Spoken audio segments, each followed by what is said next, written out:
15 अप्रैल 2023 रात के 10 बज रहे थे। एक सफेद जीप से दो कैदी उतरते हैं। दोनों के हाथ हथकड़ी से बंधे हैं। ये कोई आम मुजरिम नहीं थे। मीडिया के लोग माइक लेकर उनकी तरफ दौड़ते हैं। सवाल पूछे जाते हैं और तभी गोलियों की वो तड़तड़ाहट जिसने सिर्फ 9 सेकंड में पूरे भारत को सन्न कर दिया। 3 नौजवान शूटर्स जिन्होंने पुलिस के कड़े घेरे को तोड़कर भारत के सबसे खूंखार माफिया सरगना अतीक अहमद और उसके भाई अशरफ के सिर में सटाकर गोली मार दी थी। कैमरे में कैद हुई ये हत्या एक झटके में अंजाम दी गई। इस घटना ने पूरे देश को हिला डाला।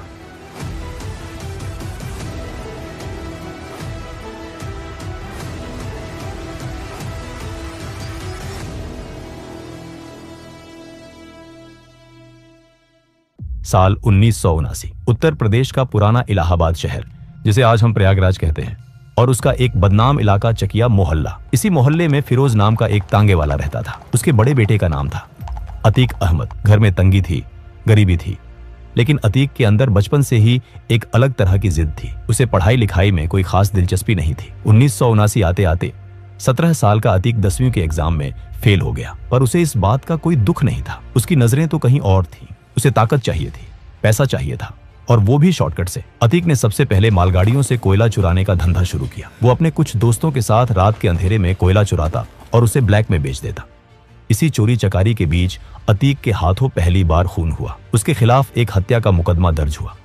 उस दौर में इलाहाबाद में जुर्म करना कोई छोटी बात नहीं थी, लेकिन अतीक को समझ आ गया था कि लोगों के अंदर डर पैदा करके ही वो पैसा और पावर कमा सकता है। धीरे धीरे उसने रेलवे के ठेकेदारों से हफ्ता वसूलना शुरू कर दिया।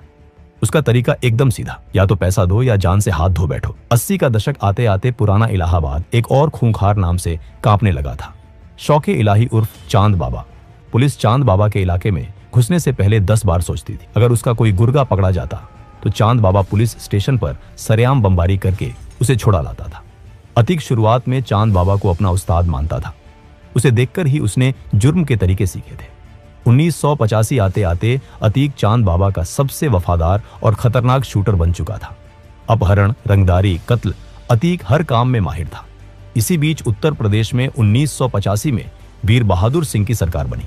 राज्य में फैलते जंगल राज को रोकने के लिए 1986 में यूपी का पहला गैंगस्टर एक्ट लागू किया गया। चांद बाबा जैसे दिग्गजों के मौजूद रहते हुए उत्तर प्रदेश के इतिहास का पहला गैंगस्टर एक्ट लगा अतीक अहमद पर। पुलिस ने रातों रात अतीक को उसके घर से उठाया और एक गुप्त स्थान पर ले गई। 3 दिन तक अतीक का कोई अता पता नहीं था।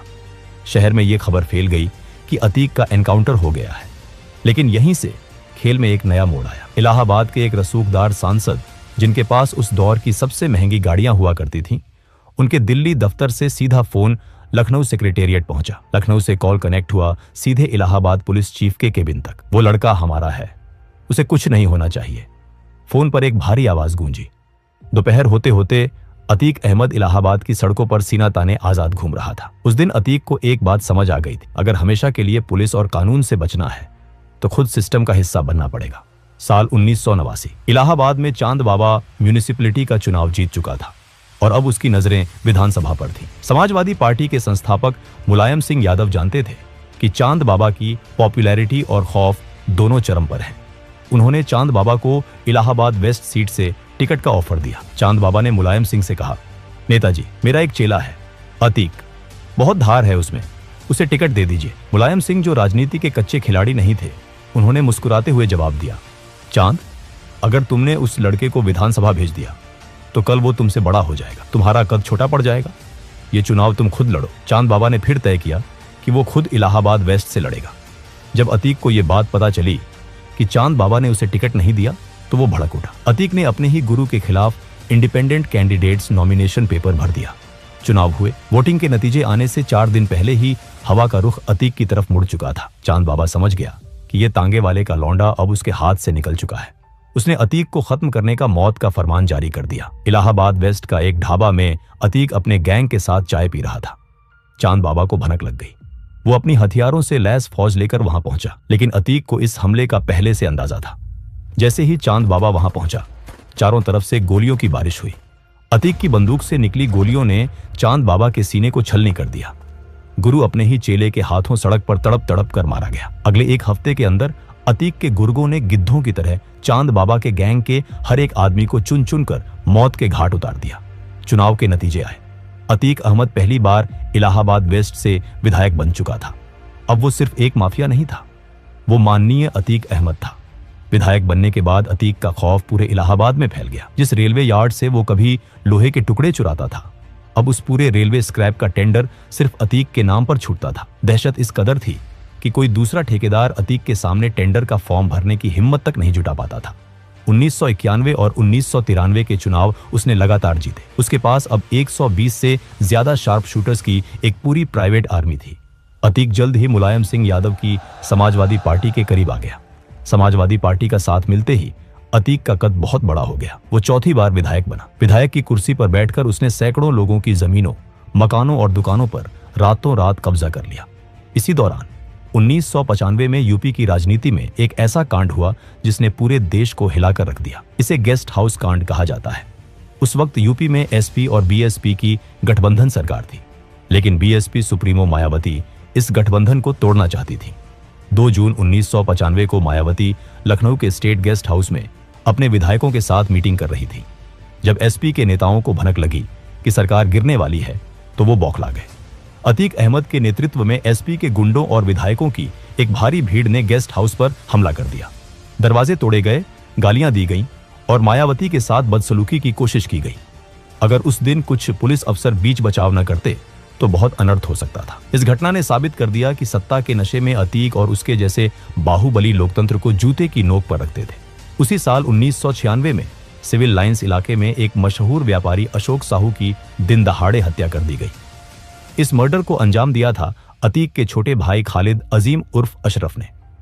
पुलिस अशरफ को पकड़ने दौड़ी, लेकिन जब रिकॉर्ड खंगाले गए तो पुलिस अधिकारियों के पैरों तले जमीन खिसक गई।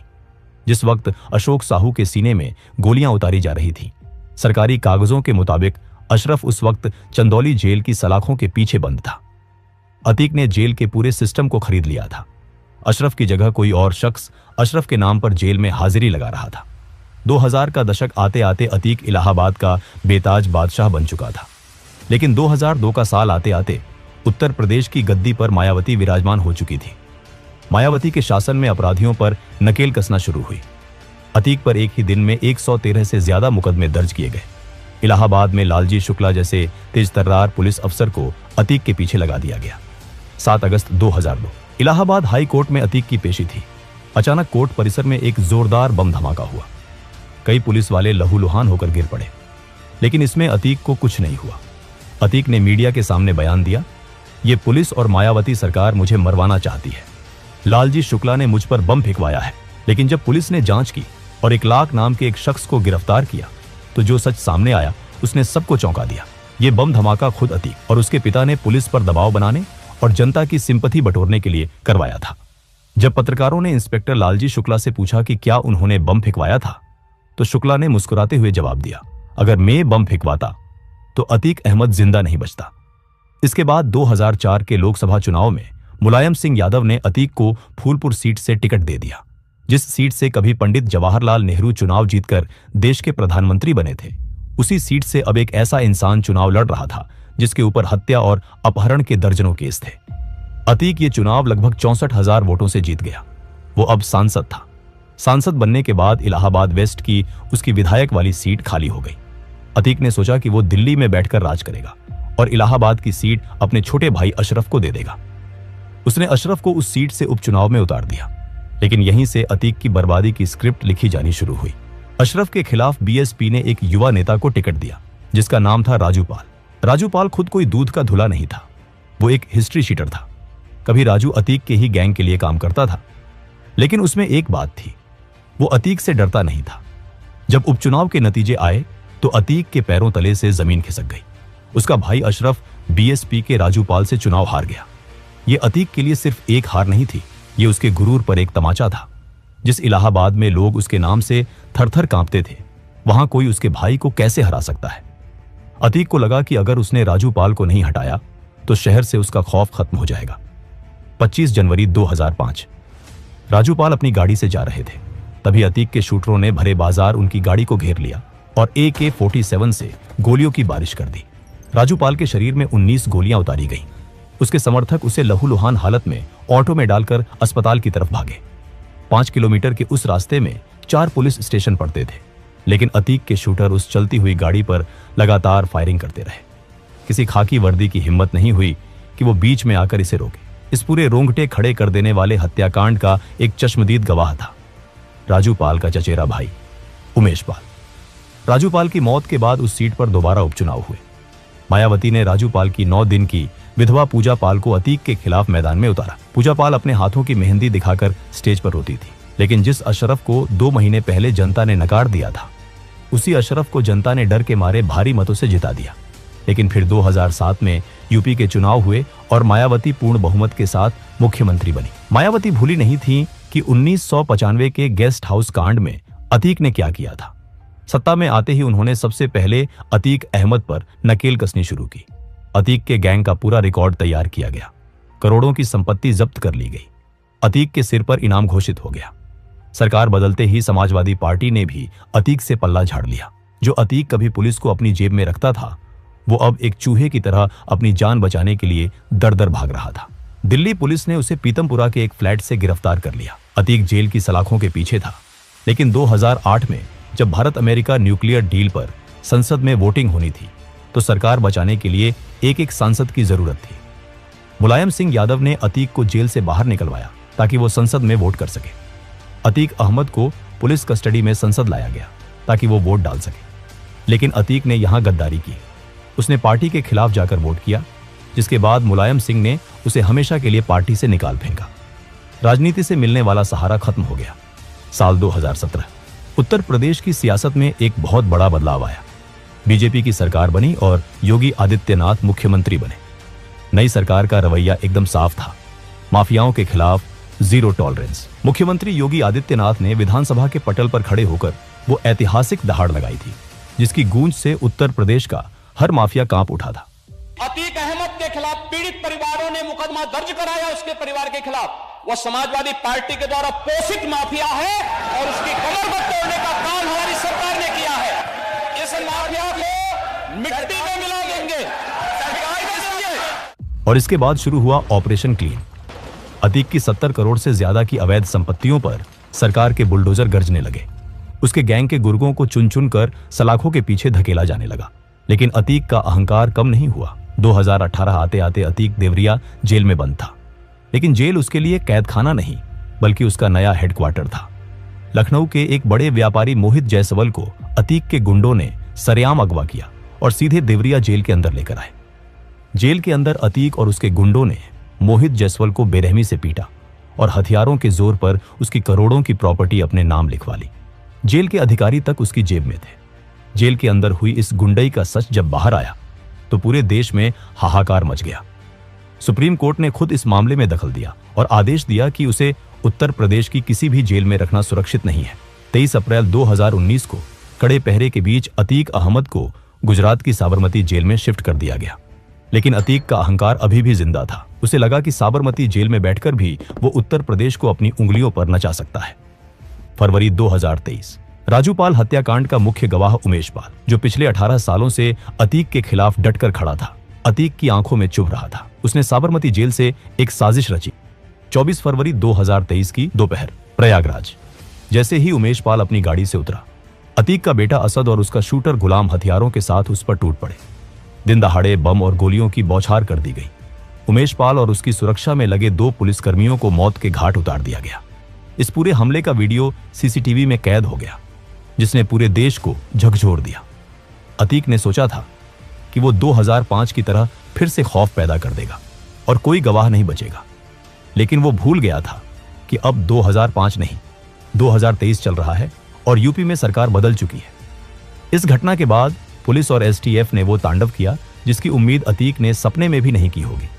अतीक के पूरे गैंग को चुन चुन कर निशाना बनाया जाने लगा। कुछ ही हफ्तों में एसटीएफ ने एक एनकाउंटर में अतीक के बेटे असद को मार गिराया। जब साबरमती जेल में अतीक को पता चला कि उसका बेटा मारा गया है, तो वो फूट फूट कर रोया। जो माफिया कभी अदालतों में मूंछों पर ताव देता था, वो साबरमती से प्रयागराज लाए जाते वक्त पुलिस वैन में फूट फूट कर रो रहा था। 28 मार्च 2023 को कोर्ट ने एक पुराने अपहरण मामले में अतीक को उम्र कैद की सजा सुनाई। अपनी पूरी जिंदगी में अतीक पहली बार किसी मामले में कानूनी रूप से सजा पा रहा था। 15 अप्रैल 2023 की वो रात। प्रयागराज का कॉल्विन अस्पताल। अतीक अहमद और उसके भाई अशरफ को मेडिकल चेकअप के लिए लाया गया था। दोनों के हाथों में हथकड़ी थी। मीडिया का जमावड़ा लगा था। लाइव कवरेज चल रही थी। पत्रकार अतीक से उसके बेटे के जनाजे में न जा पाने को लेकर सवाल कर रहे थे। अतीक जी, आप अपने बेटे असद के जनाजे में नहीं जा पाए, कुछ कहेंगे? अतीक ने निराशा भरी आवाज में जवाब दिया, नहीं ले गए तो नहीं गए। ये अतीक के मुंह से निकले आखिरी शब्द थे।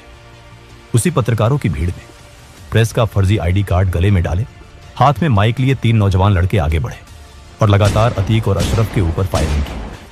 40 साल से उत्तर प्रदेश को डराने वाला वो बाहुबली धड़ाम से जमीन पर गिर पड़ा।